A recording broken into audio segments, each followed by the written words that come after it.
Si estuvieses escuchando el podcast y no en el celular. Estaba buscando más información en el celular.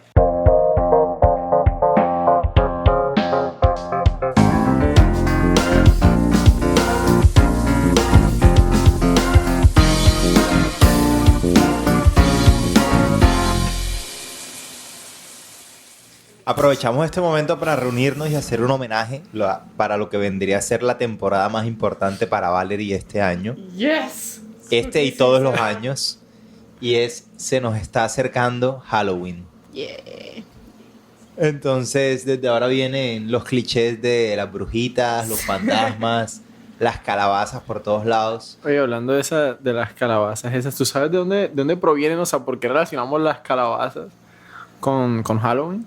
Estoy aquí asumiendo que estás haciendo la pregunta porque tú sí sabes y no quieres hacer sentido. Obvio, sí. Prepárense para llenar ese conocimiento. O sea, yo diría que, o sea, debe ser que como en Estados Unidos tal vez será Es como la temporada, ¿no? la temporada de calabazas, entonces... Es una tradición que surgió en Irlanda.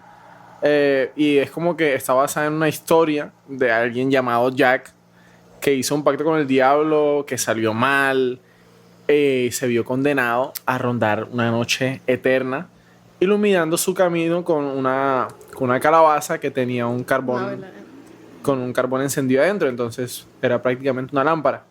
Entonces los lugareños le empezaron a cargar las linternas de Jack o Jack-o'-lanterns por las aldeas y las dejaban encendidas frente a las casas en Halloween.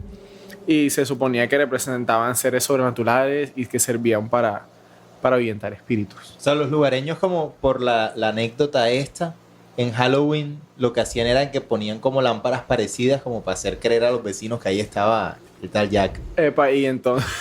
Me acabo de acordar de una anécdota pues, que me contaba mi abuelo. Y era que, pues nada, cuando ellos estaban pelados, allá en Arenal, San Estanislao de Kotska, llegó el cine por fin allá. Entonces era un cine a cielo abierto, no sé qué tal.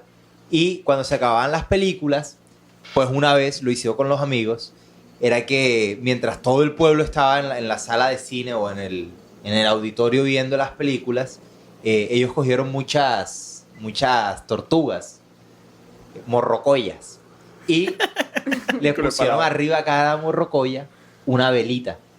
Entonces aprovecharon el momento en que todo el mundo estaba saliendo del cine, prendieron las velitas y soltaron el pocotón de morrocoyas.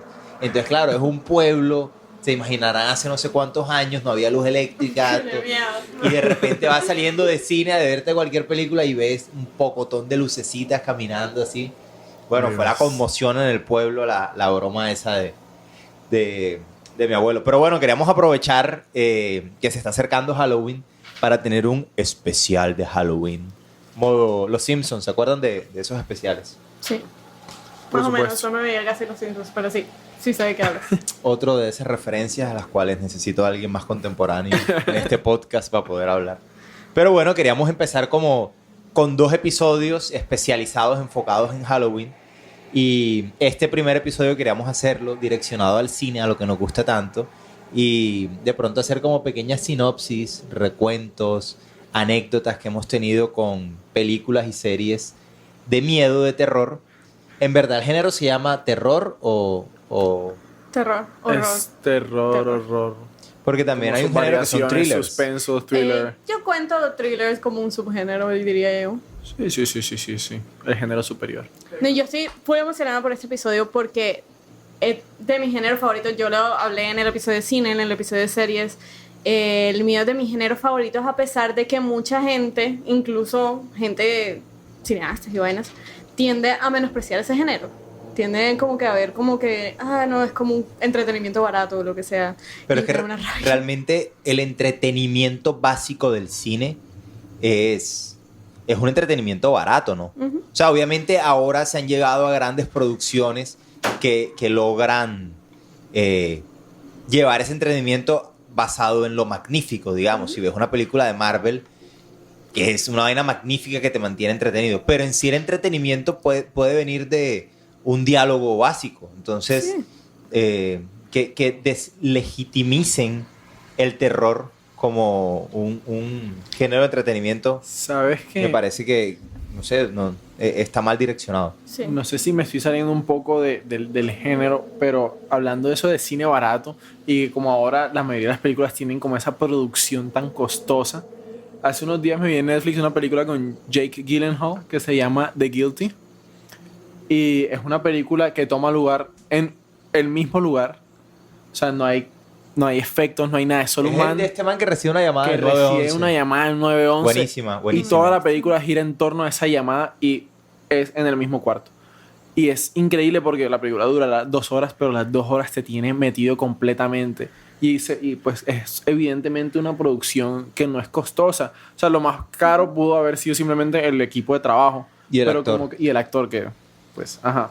Y ahora que mencionaste lo de Marvel, porque yo creo que parte de la crítica del cine de miedo es que piensan que hay muchos fracasos, como que las películas tal vez no hacen la misma cantidad de dinero, pero la cantidad de dinero, el presupuesto que tienen estos tipos de películas que se pueden pues mandar todo el CGI que quieran y todo, o sea, literal pueden contratar 5 actores, los demás son falsos, que fue toda la guerra en Wakanda ¿fue Infinity War?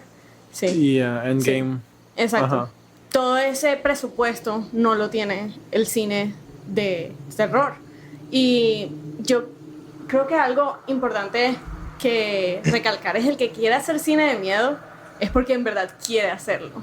Porque no va a recibir como que el mismo Sí, tipo de éxito es como de todos. pronto, o sea, no puedes construir tu afición o tu pasión en la vida enfocado en cómo lo va a recibir el otro o si eso que tú haces va a tener público o no. Sino que, pues, lo entretenido, lo barato va a ser... es que barato no sería... No es la palabra, pero bueno. Porque también entraríamos, y ya nos estamos alejando del tema, y es el cine popular. O sea, y sería deslegitimar algo simplemente por ser popular, es decir, porque le guste a las masas. Uh-huh. Y no necesariamente tiene que ser pues el cine de Marvel o de estas producciones que logran éxitos en taquilla. No, solo por lograrlo tiene que decir que es un mal cine. Pero, bueno, el cine de terror no logra esto, pero sí tiene su público especializado que a la final va a disfrutarlo. Eso que no tengan tanto presupuesto también lo lleva a algo que también disfruto yo, que es la creatividad. O sea, tú puedes ver la manera tan creativa en la que filman y están haciendo ciertas tomas. O sea, yo he visto películas que literal cuelgan la cámara de un abanico para que dé vuelta. O pegan la cámara en un pedazo de madera para que cuando estén corriendo no se vea que se estén moviendo. Y ese es el valor que de pronto le das tú o le da un grupo de personas en específico que encuentran valor tanto en el recurso, cómo lo solucionaron, como en la trama, como en el guión. Es que mientras hablamos de eso recuerdo muchas personas, muchos conocidos, muchos cercanos míos que deslegitimizan un género de cine únicamente porque no les da lo que les da las grandes producciones. Pero, nosotros que de pronto hemos estado en el otro lado y sabemos cómo se hace, le encontramos un valor muy importante, muy especial, cuando vemos los recursos, cómo los resuelven. Y eso no quiere decir que eso tiene que ser apreciado por todo el mundo, sino que simplemente, tiene su gente que le gustará y disfrutará que siga existiendo. Hay algo sobre esos recursos cinematográficos, uno en particular que me parece muy interesante, porque es raro ahora mismo ver que las películas usen recursos cinematográficos que no incluyan algún tipo de CGI. Ok, CGI es Computer Generated Image o imágenes generadas por computadoras, es decir, son los efectos especiales que vemos que no son reales, sino que los producen de manera digital. Entonces, hay una película que se llama Contact. Hay una escena en el inicio de la película donde hay una chica, o sea, la actriz principal, está corriendo hacia un espejo. Y seguramente han visto esta escena porque está muy presente en redes sociales, pero la chica corriendo hacia un espejo y cuando llega al espejo, ella va a sacar unas pastillas del estante que está detrás del espejo y abre y es como si la cámara se abriera hacia un nuevo plano donde ahora la muestra de lado, pero es como si la cámara se hubiera convertido en el espejo. Exacto, entonces es súper complicado para mi mente, por lo menos, entender qué ocurrió ahí. Yo tuve que ver un video explicativo. Y tú me lo explicaste a mí. Sí, pero me costaba full pensar que no era algo que era generado de manera digital. Yo creo que desde ese punto, desde eso que acabas de decir, que es una apreciación sencilla de lo técnico del cine, me llama la atención porque sé que muchísima gente nunca piensa durante una película ¿y dónde estará la cámara? ¿O quién tendrá la cámara? ¿O cómo hicieron para grabar eso?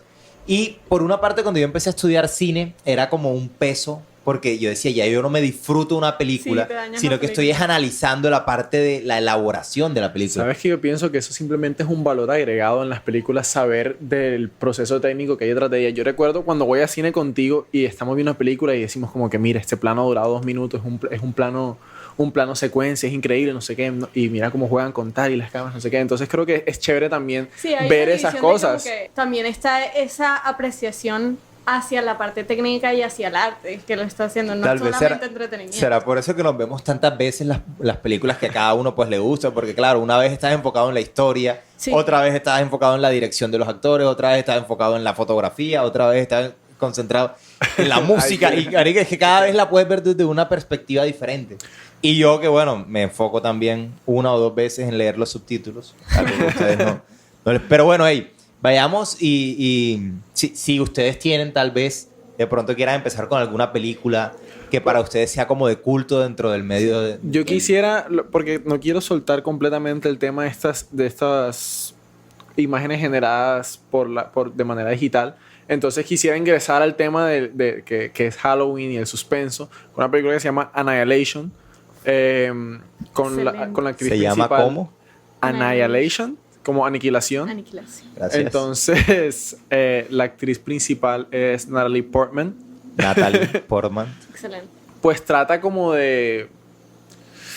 ellos son un grupo de militares que entran a una isla a explorar y ver qué es lo que está ocurriendo porque hay actividad paranormal adentro. Entonces, como de alienígenas y eso. El caso es que hacia el final de la película, aquí viene spoiler, ella se encuentra con esta criatura de otro planeta y hay 2 cosas que para mí hacen que sea una película tan excelente y hay una escena ya en ese momento final donde muestran una variedad de colores y es difícil de explicar, pero la recomiendo completamente solo para que entiendan la experiencia visual que se genera y el acompañamiento del sonido, porque el soundtrack de esa película es fascinante. O sea, en la parte técnica es recomendada por lo que acabas de decir, pero en la historia como tal, ¿qué es? O sea, mencionaste aliens, mencionaste un poco de vainas, pero ¿de qué trata? Complicada de explicar. Yo nada más me la vi la vez que me la vi contigo. Es un poco complicada, pero el caso es que ellos entran a una isla, entonces cuando entran a la isla empiezan a notar que hay cosas extrañas ocurriendo. Y ellos sabían que algo pasaba porque la isla está cubierta como por un campo de fuerza. Entonces ellos entran a investigar por qué está ocurriendo.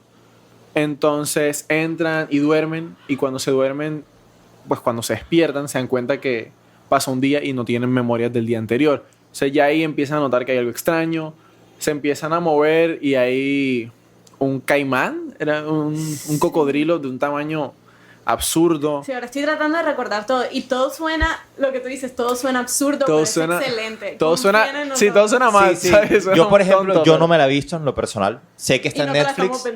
Sé que está en Netflix, pero según lo que estoy escuchando, no es ese género del terror que a mí me gusta.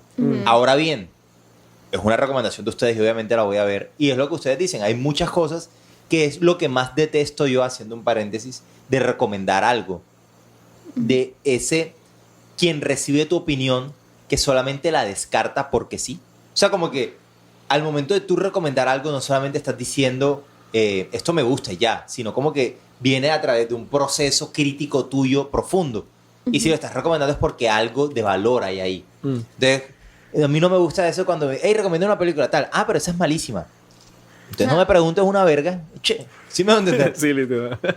Ahora sería, hey, recomienda tal película. Esta, yo me la vi, no me gusta. Ah, bueno, pero yo me la vi y aprecié esto. Y aprendes algo nuevo y yo aprendo algo nuevo de ti. En fin, pero entonces no es el género de terror que yo creo que me satisfaga.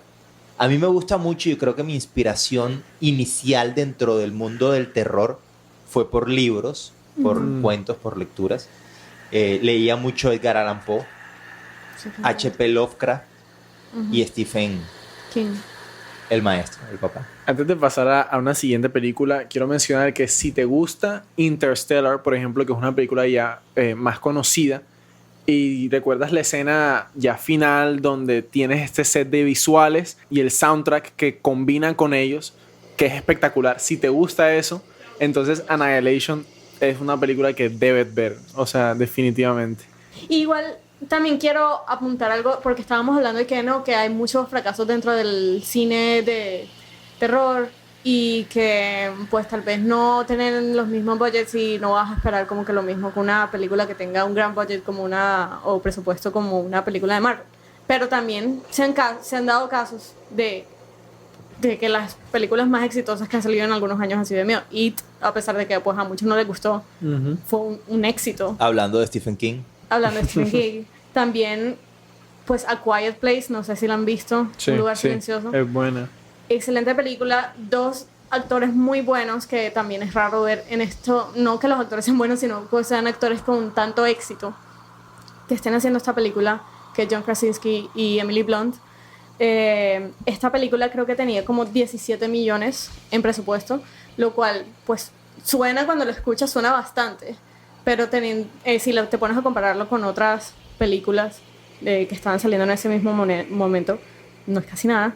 Y ellos trajeron casi 326, creo que más de 326 millones de dólares. Marica, hablando de eso, yo quiero mencionar una película que para mí es una de las mejores películas suspensivas que he visto en mi vida y que tuvo un budget de solo 4.5 millones de dólares, que es Actividad considerablemente bajo. No, Get Out.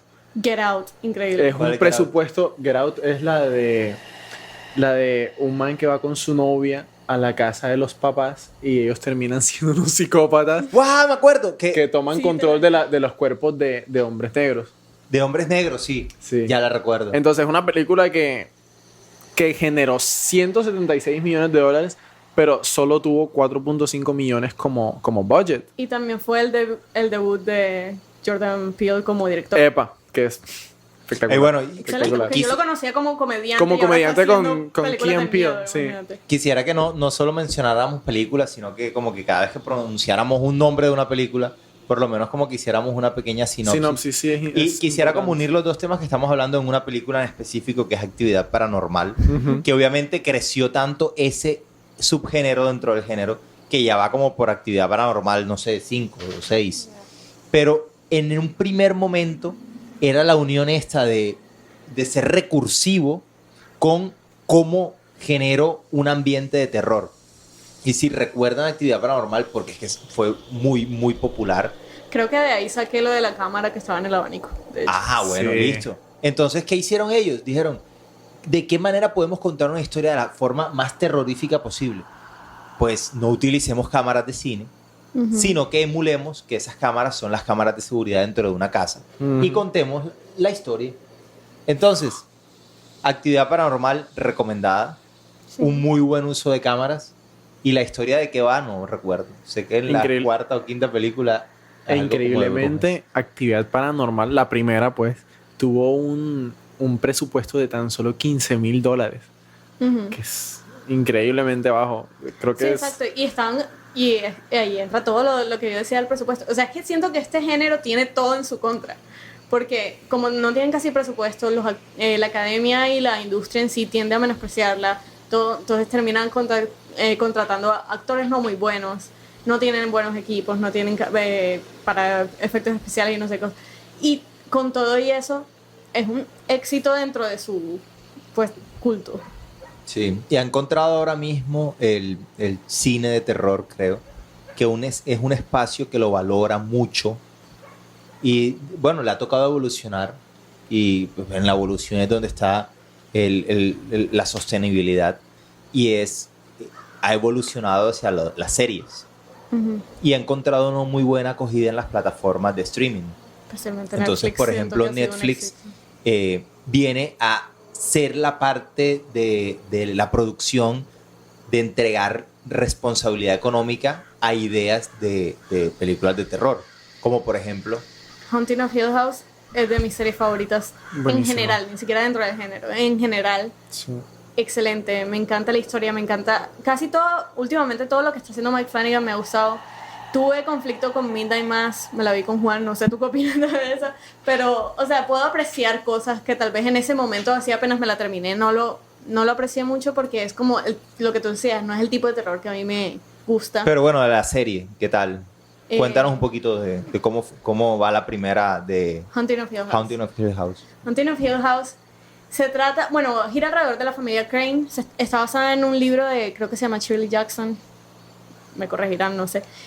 Y básicamente la familia Crane vivió en esta casa que se llamaba Hill House y muchas cosas extrañas empezaron a pasar dentro de esa casa y hubo una noche en específico que fue su última noche en la casa en la que básicamente gira la historia alrededor de esa noche. Y son 2 líneas de tiempo, se podría decir, son 2 líneas de tiempo principales en las que uno es cuando ellos son niños y están viviendo en esta casa y la otra es cuando ya son adultos y están lidiando con las consecuencias de haber vivido en esa casa. También uno de los hermanos, la hermana menor, muere en esta, pues no es un spoiler porque pasa en el primer capítulo, si no te lo has visto, ¿qué te pasa?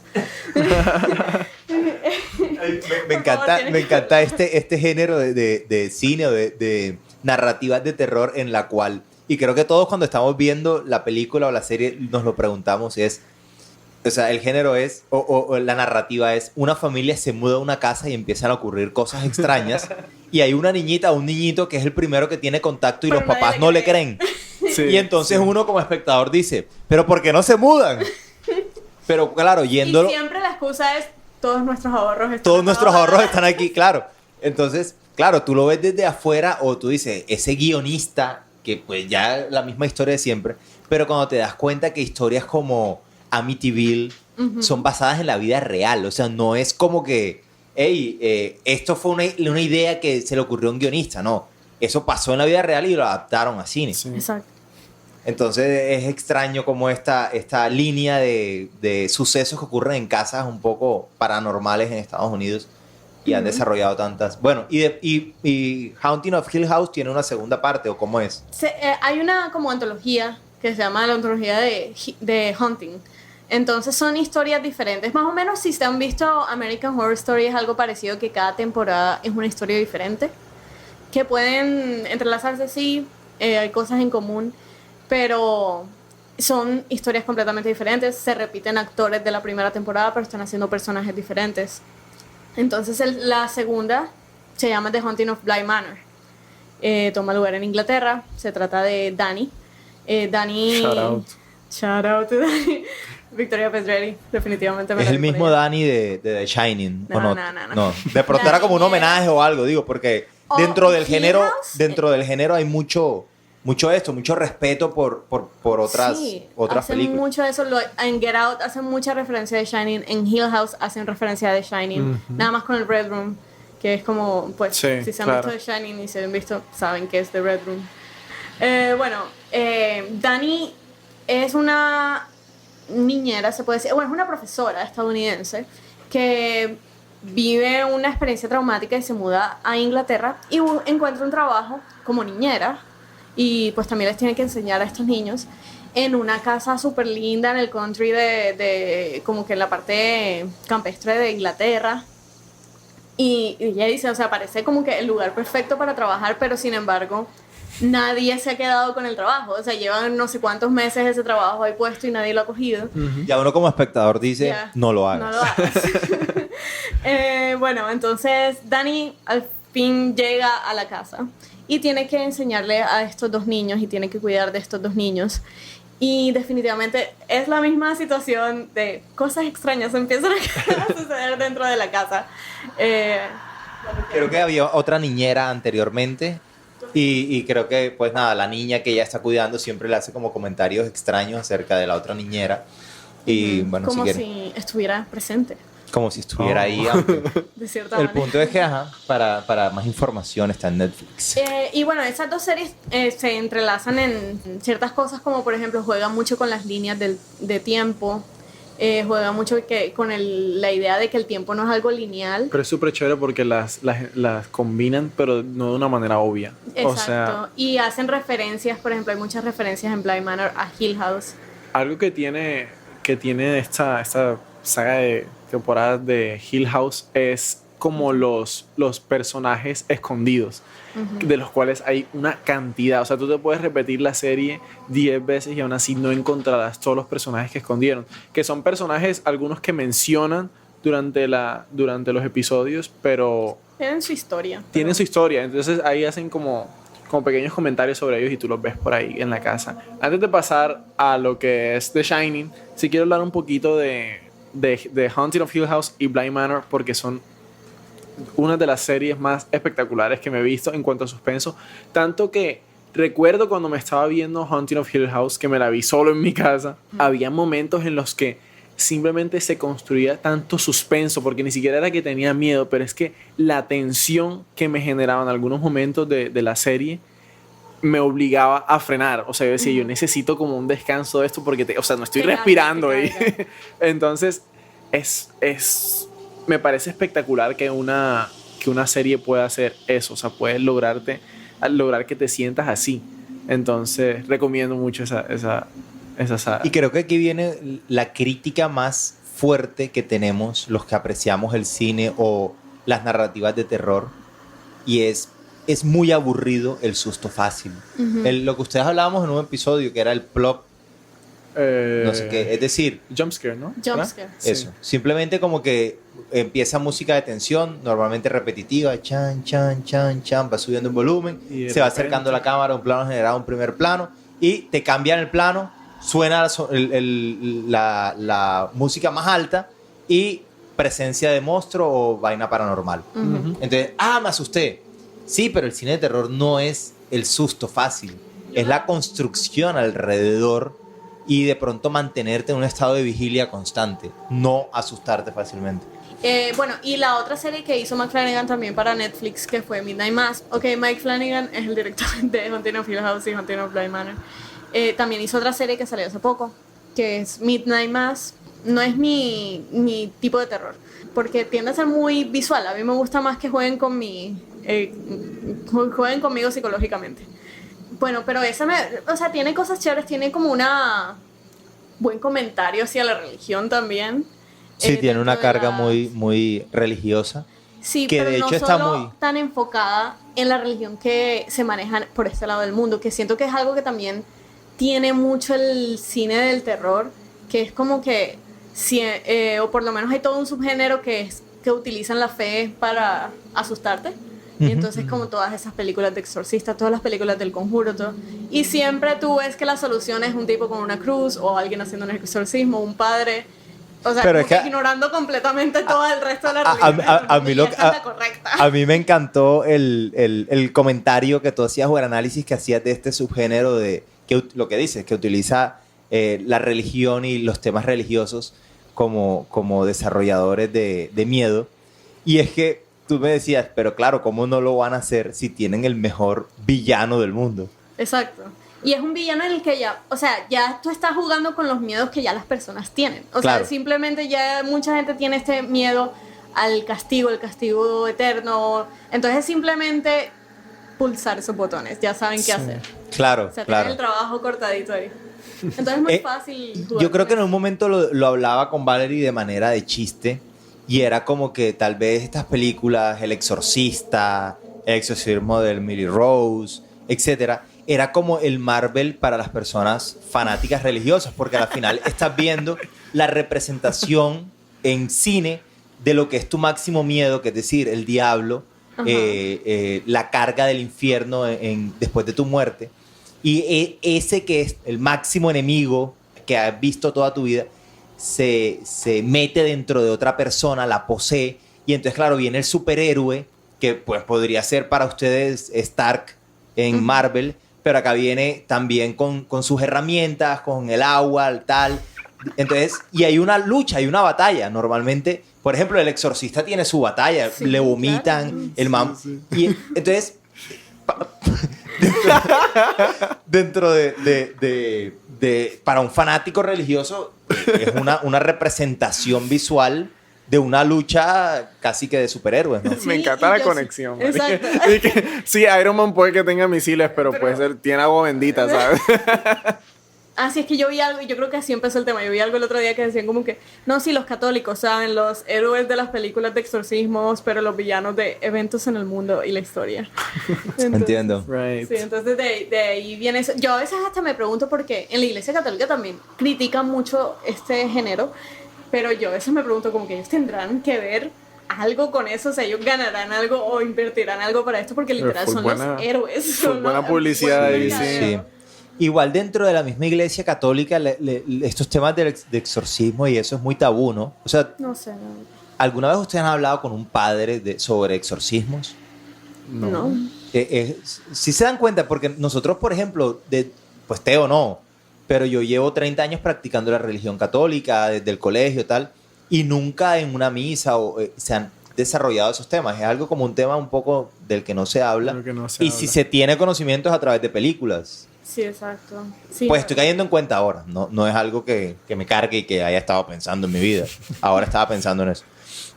Pero bueno, volviendo a la serie que decías en inglés es Midnight Mass. Midnight Mass. Es misa de medianoche. Misa de Medianoche. Misa de medianoche. Yo también me decepcioné mucho con la serie porque, como les estaba contando, tenía todos los elementos para que fuese mi subgénero de terror que realmente aprecio. ¿Y qué es?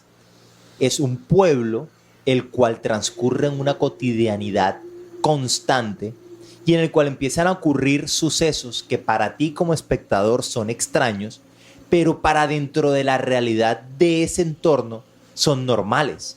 Entonces hay un choque entre lo que para ti es lógico y para lo que ellos es lógico, pero todo a la luz del día, bien Sí. iluminado, todo que tú dices, aquí no debería estar pasando algo, pero está ocurriendo algo. Entonces te mantienen una vigía constante para ver en qué es lo que está pasando. Y honestamente, eso, pues hasta ese punto fue un éxito conmigo esa serie. Antes de que se volviera tan visual, como decía, como que ya tú ves este ente que está causando todo, ya para mí eso como que pierde puntos conmigo. Pero sorry, me distraje. Pero hasta ese punto yo estaba completamente cargada, lo que Teo decía con Hill House, a veces sentía que tenía que parar porque... Di que, pero que tenía que parar. esa noche... Di que no tenía que parar. Nos vimos los 10 episodios en un día, ¿vale? No, la noche anterior empezamos. Ah, ¿verdad? Pero no me refiero tanto a en ese sentido literal de que tengo que parar, sino como que, por ejemplo, esa noche, lo que decían, no soy tan de que me afecte tanto de películas de miedo o series de miedo, y esa noche estuve full incómoda.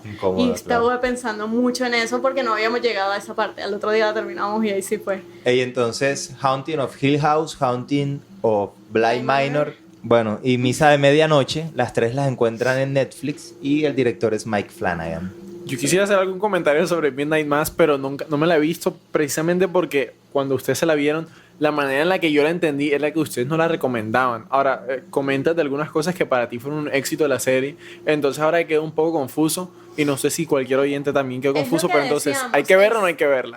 Es lo que decíamos, es muy difícil recomendar algo y decir definitivamente estuvo malísima porque Sí. van a haber cosas que vas a poder apreciar. Y es una conversación que tuvimos también hace poco todos, o sea, como que quién dice que es bueno y que es malo, todo depende de tus gustos. Obvio, igual, o sea, pero igual, yo parto desde la opinión de ustedes, porque está claro que nuestros gustos cinematográficos pues tienen un punto de encuentro y creo que nos recomendamos mucho películas y normalmente son buenas recomendaciones. Pues, No me la Entonces- repetiría como las de Hunting, pero puedo apreciar algunas cosas. ¿recuerdas Midsommar? Sí, wow, hay que Bueno, hablar de es como Midsommar, man. una versión extendida y un poco... Ay, yo no la relaciono para nada. Como Sí, porque es como vas a un lugar en el cual todo está bien, hay una En ese religión de sentido, por sí. medio, Sí. entonces todo debería ser seguro, pero de repente ya no lo es tanto y ya después de repente se vuelve muy visual y te aparecen los monstruos. Bueno, en ¿Sabes fin, qué? mírala por cultura general y porque es Mike Flanagan. La veré, está bien, la veré. Quiero hablar de esta película que es Midsommar, porque es del género del suspenso, pero es súper interesante porque trabaja de día. Entonces, normalmente estamos acostumbrados a que estas películas de suspenso sean muy oscuras, haya cosas ahí en la oscuridad y te genera tensión a través de un set tan oscuro. Pero Midsommar ocurre, o sea, literal, 12 del día, Completamente ¿sabes? Bueno, entonces hay que hablar un poco de qué pasa en Midsommar. Y es que son un grupo de estudiantes que toman un viaje a un pueblo en Suecia, ¿sí o no?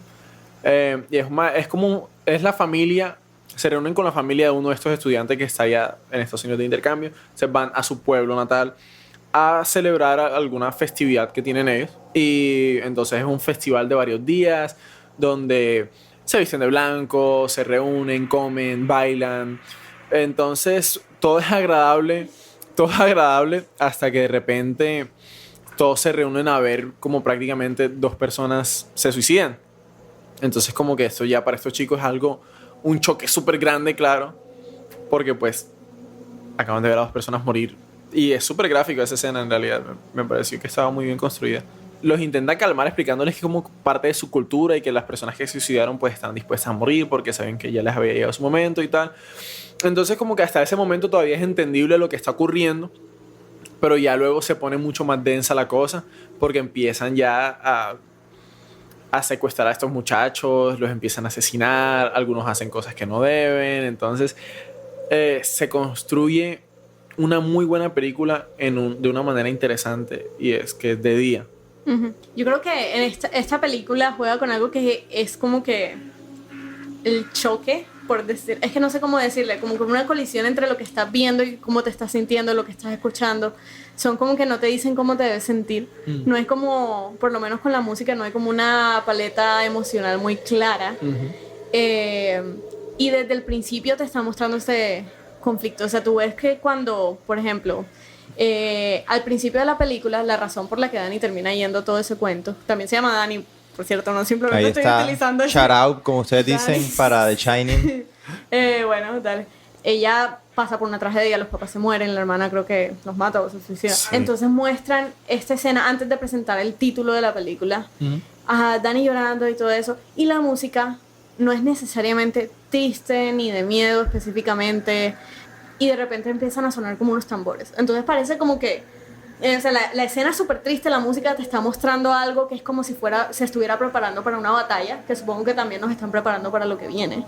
Y de repente muestran atrás que está nevando y aparece el título que dice Midsommar, que literal significa mitad de verano, con nieve cayendo. O sea, toda esa película es como un conflicto constante de lo que estás viendo, lo que te están diciendo, lo que estás escuchando, todo. Yo creo que a nosotros nos gusta el cine de miedo porque realmente somos cobardes.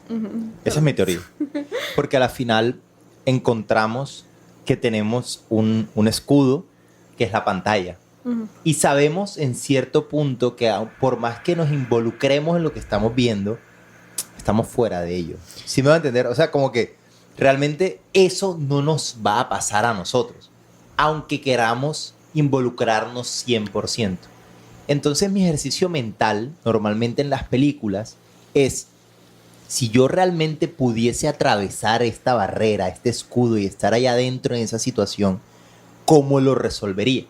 Entonces un poco como viendo lo que me estén mostrando, intentar realmente ponerme in situ y ver qué pasaría. Yo también hago esto, pero me parece un poco complicado porque nosotros de igual manera lo vemos desde una perspectiva en la que estamos con cabeza fría. Yo digo, Total. claro, está ocurriendo esto, entonces yo obviamente agarraría el arma que está aquí y dispararía de esta manera. Total. Pero entonces es más complicado cuando es el momento, ¿sabes? Claro. Entonces, No, y por eso, aún así yo intento como ponerme en la actitud Sí, lo sí. más cercano, como que bueno, y si estuviese realmente detrás de mí, estuviese corriendo y tuviese, siempre hay una pierna partida cuando te están persiguiendo. Sí. Lo que me pasaba con Midsommar es que me ponía en esa situación y realmente sentía terror.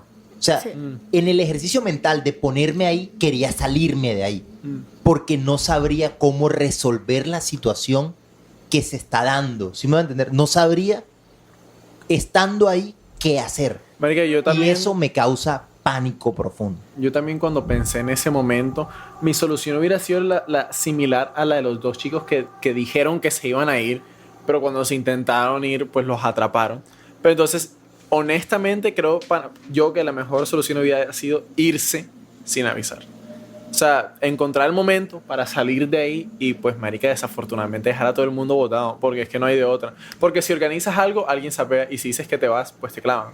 Yo creo que también, para mí, en cuanto a lo que tú decías, para mí es más como que ponerme en una posición de, se puede decir vulnerabilidad o tal vez abrir la mente a ese tipo de cosas, porque yo soy el tipo de persona que racionaliza todo. O sea, yo escucho algo y la gente como que se asusta, no sé qué, y yo, no, eso debió ser tal cosa. Entonces, yo soy yo soy el personaje que todo el mundo le parece insoportable en la película de miedo. O sea, yo soy el hermano mayor de los Crane en Hill House. O sea, es como que, oh, marica, obviamente está pasando, míralo, yo sería ese. Bueno, pero en cuanto a Midsommar también hay algo que me pareció interesante y yo vuelvo a caer en lo de la música porque pues soy yo, lo siento mucho. Es ese contraste que decía que la mayoría de la música que tú escuchas no refleja lo que está pasando en la película. Y porque, o sea, nada más hay como que 2 momentos en la película que yo noté por lo menos, que hay como, que la música es como estereotípicamente de miedo. El resto, la música es como muy feliz, muy alegre, muy del festival. Incluso creo que hasta crearon instrumentos para la película, o sea, todo un cuento. Pero luego leyendo sobre el tema y escuchando la música y eso, me di cuenta que es como lo que la música está representando es el camino que Dani está tomando durante la película, porque si tú ves, todo el terror de esa película está pasando por fuera de Dani. O sea, ella la está pasando de puta América. Sí. O sea, al principio tal vez hay momentos en los que está teniendo problemas con el novio, no sé qué cosa, pero todo lo malo realmente que está pasando por fuera de Dani y ella está viviendo una súper transformación. Y llegan momentos en los que, o sea, tú sabes que lo que está pasando es terrible, pero al mismo tiempo tú estás como apoyando a Dani, como que, ay, qué bueno que está saliendo de esa América. Entonces, Midsommar también la encuentran en Netflix y acabo de caer en cuenta que nuestro único proveedor de películas de miedo en Netflix está en Prime, ¿no? Pienso que Midsommar es de Prime, sí. La cuestión es que de este mismo director que estamos contando de Midsommar hay otra película que se llama Hereditary. Y los tres no la vimos ya casi hace un año, el 31 de octubre del año pasado. Y realmente no recuerdo mucho. Creo que mi cerebro fue selectivo y dijo, hay imágenes que no deberías tener que no para que puedas continuar una buena vida. Sí, sí. Pero sé que fue muy buena. Sé que la conclusión de la película es, pues puta, hace rato no veía una película de miedo tan buena. Y necesito volver a verla para ver por qué fue la conclusión de la película. Tengo un solo plano en la cabeza y fue devastador. Y no lo puedo contar porque es como, ¡guau! O sea, contaría una parte muy importante de la película. Un solo plano se me vinieron 3 a la cabeza. Esa película me dejó mal. Solo te diré, y seguro entre esos 3 está el hermano va manejando. Ah, sí, ya. Sí, o sea, es el plano más importante de toda la película. Guau, y cuando llega a la casa después de eso, que se queda en el carro y los papás al día siguiente. Bueno, es fuerte, una de esas películas que no vamos a poder contar en este momento porque ninguno de los 3 tiene como... Pero se recomienda y... por lo menos el 31 de octubre, véanla. Antes de irnos de esa película, sí hay un plano más que recuerdo. Y es que es una de estas películas también que te construye a través de suspenso. Entonces no tienes como esos jump scares. Pero cuando están dentro de la casa, hay un momento en el que en una pared hay un personaje. Y el personaje se mueve. Pero es como que es obvio que está ahí, pero tú no lo notas. Está como una esquina de la casa así. Yo recuerdo que estábamos sentados y no lo veíamos. Y yo me puse de pie, o mi hermana se puso de pie, yo no recuerdo quién. O bueno, Mateo. La mano. Hijo, está ahí arriba. Y literal, todos nos pusimos de pie y lo vimos enseguida porque como que la luz no nos dejaba ver o yo no sé qué. Yo recuerdo que ese plano a mí me asustó muchísimo. Yo la pasé mal. Porque fue fuerte, pero sí. Es una película en su mayor parte psicológica, América. Pero hay cosas full visuales. Sí, pero golpea muy fuerte en la cabeza, América. Yo quiero hacer una pregunta. ¿De qué se van a disfrazar el 31? Faltan 12 días, ya deberían tener todo planeado. No tengo nada planeado. A mí me ha ido mal en esto de disfrazarme. Realmente no soy muy partícipe. O sea, no soy partícipe que no lo apoye. Lo apoyo muchísimo, pero no participo mucho en el hecho de disfrazarme. Más bien, entonces, saquemos un top 3 de disfraces que no hay que usar en este Halloween. Número 1, yo tengo el de Squid Game. No te disfraces del juego del calamar. No lo hagas. O sea, ese va a ser el típico de Casa de Papel de este año. No importa cuál de las 2 series te gusta, no te lo compres. Yo opino que tienen que hacer mejor, háganlo divertido, hagan un juego. Tomen cada vez que vean. Mentira, no se vuelven.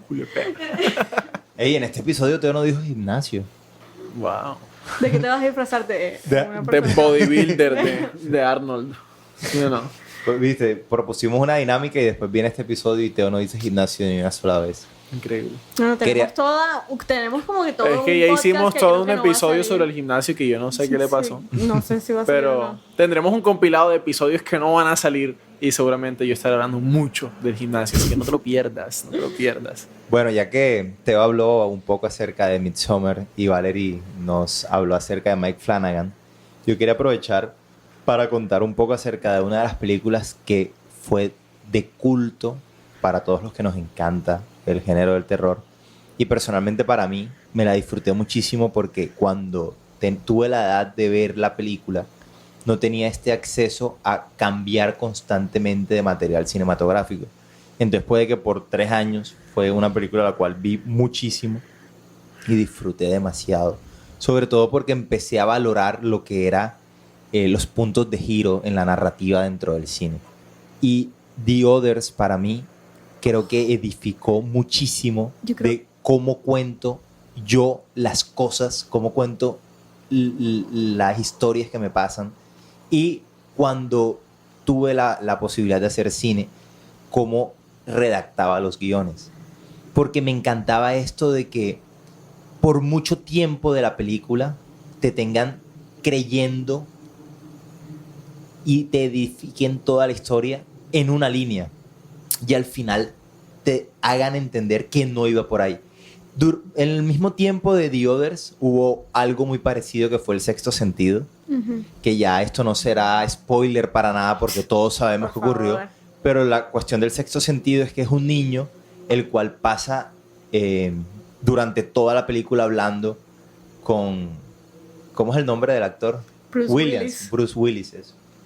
Y al final te das cuenta que él siempre estuvo muerto. Ujú.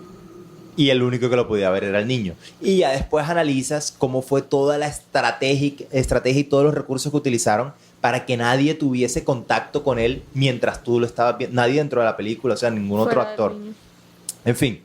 Y fue un punto de giro buenísimo, pero The Others, que en esencia es una película de suspenso. Solamente creo que hay un momento en el que hay un ¡guau! Y tú, ¡ah, qué culo susto! Y tal.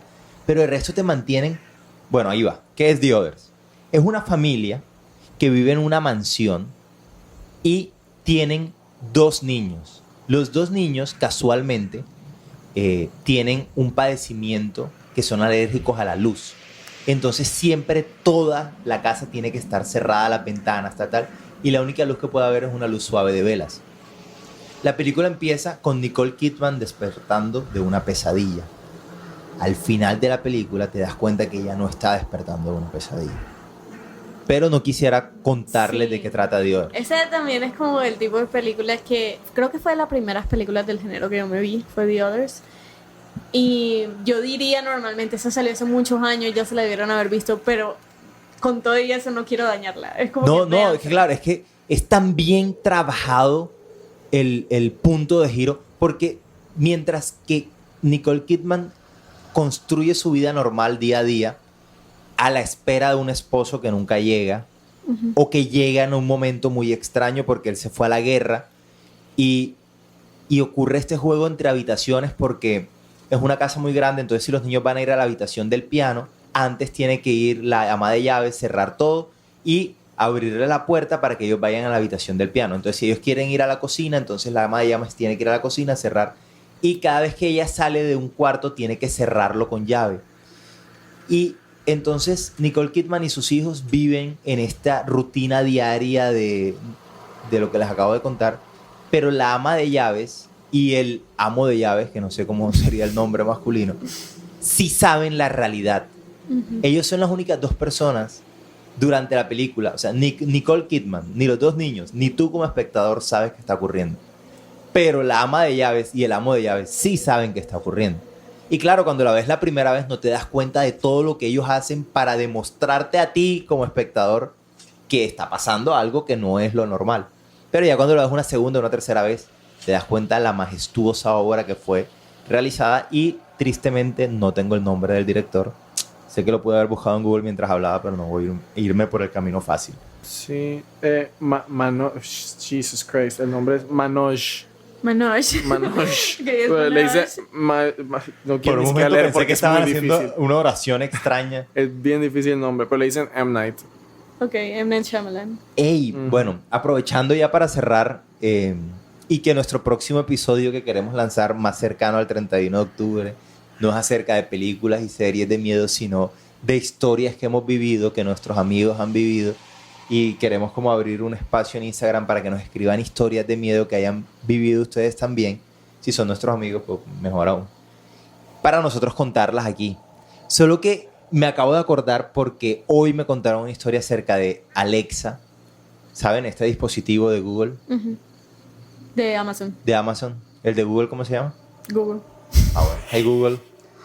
La cuestión es que la mamá compró el Alexa para que estuviese en la casa, tal. Es esposa, esposo e hijo. El hijo tiene 5 años. La señora estaba con el niño en el primer piso viendo televisión, el papá estaba en el cuarto. Llegó un momento en que la mamá subió y le pidió el favor al papá que bajara a cuidar al niño. Y él le dice como en tono de broma como que, bueno, menos mal ya subiste tú para que calles a Alexa, que no ha dejado de hablar. Entonces ella pensó que era un chiste, o sea, normalmente uno mama gallo, no sé qué. Yo creo que si yo le hubiese dicho lo mismo a Nico hubiese dicho, seguro este man programó esa vaina para que sonara así. El punto es que el man se va y ella se queda en el cuarto haciendo nada, o sea, fue un comentario nada más. Poco a poco, mientras está en la rutina del cuarto, empieza a escuchar un susurro y sigue el susurro, se acerca y se da cuenta que el susurro viene de Alexa y que está sonando una oración que está como en hebreo. Jeez. Y ella le empieza a decir, ustedes saben que uno interactúa con Alexa, entonces le decía como stop Alexa. Y no frenaba, o sea, no recibía el comando. Stop Alexa. No. Bueno, desconectó la vaina y hasta ahí llegó, o sea, dejó de sonar, obviamente, no tiene energía eléctrica, tampoco es que es una vaina tan paranormal. Entonces a los 2 días ella se acuerda de que ocurre esto y va a buscar el historial de Alexa, porque hay un historial que va quedando de todas las peticiones que tú le haces a Alexa. Y había una solicitud a Alexa a las 12 de la noche que decía, por favor cuéntame historias de terror. ¿Quieres más historias como esta? Asegúrate de escucharnos en el próximo episodio para que escuches en la ducha. Gracias por escuchar este episodio de Para que escuches en la ducha. Recuerda que puedes seguirnos en Instagram como @enladuchapodcast y en Twitter como @enladuchapod para que no te pierdas de nada.